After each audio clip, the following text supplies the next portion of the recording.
Ngayon lang ulit itong nagawa ni kabayan Jordan Clarkson sa kanyang former team pa niya. Nagpakitang gilas talaga dito si JC. Dito sa kanyang pagbabalik sa Delta Arena, binigyan pa ng tribute itong si kabayan. Tapatang Utah Jazz versus the New York Knicks. Special ngayon ang araw na ito ni Jordan Clarkson at kita sa mamukha ni kabayan mga idol na masaya sa pagbabalik niya sa kanyang former team na Utah Jazz. Well, mabigyan kaya ng mahabang minuto si JC sa dati niyang tahanan. Sinimulan kaagad ni Mikal Bridges ng 3-pointers to start the first quarter. Sumagot naman ng 3 si Bryson Seba mula naman sa corner at sinundan niya ng 2 points si Pelofowski sa harap ni Karl Anthony Towns. At start naman si Bryce back-to-back triple mga idol. Tumawag kaagad ang timeout ng Knicks. Well, during the timeout, binigyan ng recognition si JC sa pagbabalik niya sa Utah Jazz.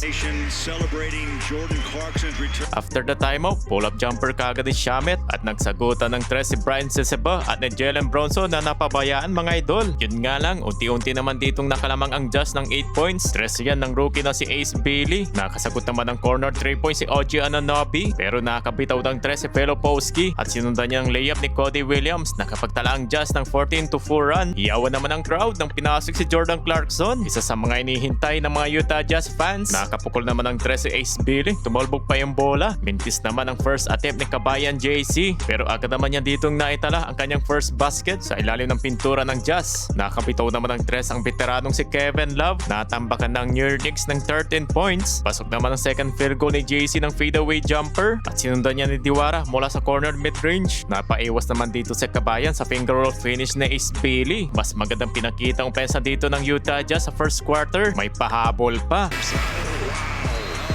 41-26, leading scoring si Brian Seseba na may 10 points. Sa start naman ng second quarter, magang batuan ng 3 si Brian Seseba at ni Karl Anthony Towns mula sa top of the key. Yun nga lang, napa-early timeout ang Knicks. Step back three. He'll take it.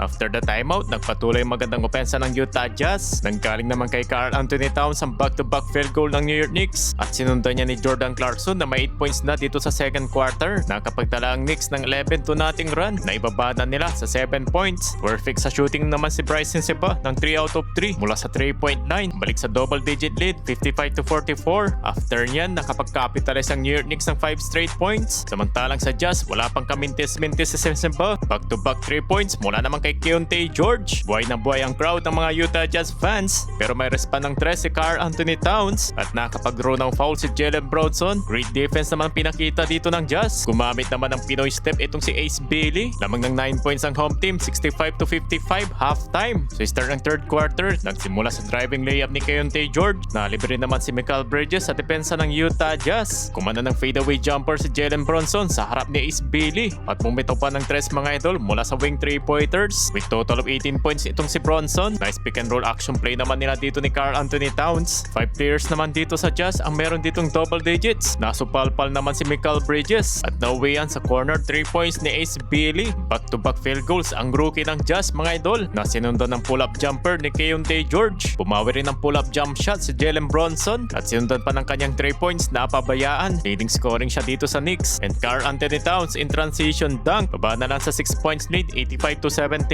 With total of 15 points naman itong rookie na si Ace Bailey. Love trip naman itong player ng Utah Jazz na isablay pa ang transition layup at nauwi tuloy yan sa 2 points ni kabayan mga idol. Nice putback layup pa dito ni Clarkson. Meron na siya ditong 12 points. Pakitang kila sa kanyang dating tahanan. Nakita naman ni JC na open si Diwara. Pasok ang triple. Unti-unti na ditong nakabawi ang New York Knicks. Nakapag-withdraw ng foul si Jordan Clarkson. Nagtapos naman dito sa counted and 1 na Jalen Bronson. Up by 2 points na ang New York Knicks heading to the fourth quarter. Sa score na 96-94 sa final quarter. Nasimula naman dito ng 3 points si OG Anunoby. Napatalbog pa yung bola at sinundan niya rin ng 3 ni Jordan Clarkson. No hesitation. Nag-angas na itong si kabayan. Meron na siya ditong total of 21 points. Lamang na ng 7 points ang New York, 103-96. Bagay napunta naman dito sa momentum ng Knicks. Magandang opensa rin ditong pinakita ni Alvarado at sinundan pa yun ng 3 ni Jordan Clarkson. Unti-unting tinambakan na dito ang Utah Jazz. They've only hit 2 in the second half.